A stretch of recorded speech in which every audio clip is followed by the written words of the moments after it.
दूसरा सवाल ये है कि जब हम रोजगार की बात करते हैं तो रेलवे को लेकर लोगों की उम्मीद रहती है कि रोजगार आएंगे, और जब पिछला जनरल इलेक्शन था उससे पहले एक तरीके से अभी 1,54,000 लोगों का रोजगार कंप्लीट हुआ है। 1,54,000 1,54,000 लोगों का 1.5 लाख का रोजगार अभी कंप्लीट हुआ है। एम्प्लॉयमेंट ऑर्डर्स मिल गए, लोगों का रजिस्ट्रेशन हो गया, आगे जॉब में अब उनके ट्रेनिंग के लिए लोग जाने लगे। जैसे ही प्रोसेस कंप्लीट हुआ, नेक्स्ट प्रोसेस चालू हुआ। बहुत लंबे समय से सबकी डिमांड थी कि इसको एनुअल बनाया जाए। एनुअल इसलिए बनाया जाए, अगर 4-4, 5-5 साल के गैप में आता है तो कई लोगों की एज निकल जाती है उसमें से, राइट। इसीलिए अब एनुअल सिस्टम की तरफ मूव कर रहे हैं।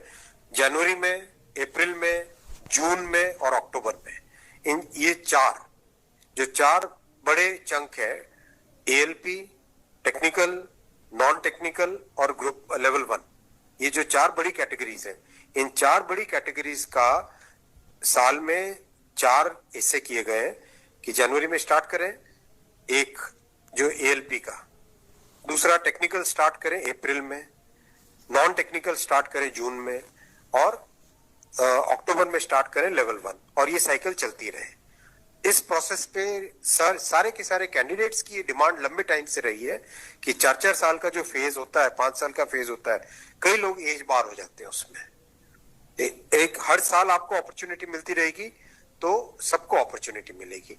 इस थिंकिंग के साथ आगे बढ़े, और इसी थिंकिंग और इसमें भी जितनी रिक्वायरमेंट थी उससे ज्यादा अभी नोटिफाई किया है। 1 साल के हिसाब से जो रिक्वायरमेंट है, 1 साल के हिसाब से अगर जैसे लोको पायलट का मैटर है, कितने लोग रिटायर होते हैं उससे ज्यादा लिए हैं, राइट। टेक्नीशियन का है तो टेक्नीशियन का जो अप्रैल के आसपास, अप्रैल से पहले निकल आएगा, क्योंकि हम लोग वो मॉडल कोड ऑफ कंडक्ट को भी अवॉइड करना चाहते थे, वरना नॉर्मल प्रोसेस में अप्रैल में निकलता है टेक्नीशियन का, पर मॉडल कोड ऑफ कोड को अवॉइड करने के लिए पहले निकाला है। तो जनवरी, अप्रैल, जून, अक्टूबर, फिर अगले साल वापस जनवरी, अप्रैल, जून, अक्टूबर, फिर अगले साल वापस, इस हिसाब से ये प्रोसेस कर रहे हैं। सर, एक साल कितने जॉब्स निकलेंगे इसमें? डिपेंड करेगा जिसकी जितनी रिक्वायरमेंट है। हर एक जोन की अपनी अपनी रिक्वायरमेंट आती है, हर डिवीजन की रिक्वायरमेंट आती है, कोई एस्टिमेट नहीं, हर वर्कशॉप से आती है। एस्टिमेट बनता है, बन के ही तो निकलता है, फिर एस्टिमेट बन के निकलता है ना, फिर हर एक कैटेगरी के लिए अलग अलग बनता है। अभी 1.5 लाख लोगों को जॉब दिया। आप सोचो उस एग्जाम की कॉम्प्लेक्सिटी, 500 से ज्यादा शहर, कितनी शिफ्टें, 1000 से ज्यादा शिफ्टें, 15 लैंग्वेजेस, 1-1 करोड़ लोग एप्लीकेशन। कहीं पे कोई कंप्लेंट आई? 0 कंप्लेंट। कहीं पे कोई पेपर लीक? 0 लीक। कंप्लीट हुआ ना एकदम ट्रांसपेरेंटली। पार्लियामेंट में हमारी ऑपोजिशन के लोग, कांग्रेस के एक एमपी बोले कि आश्चर्यचकित है कि इतना बड़ा एग्जाम कैसे बिना कोई पेपर लीक के हो गया। तो एक उस चीज को भी तो देखो।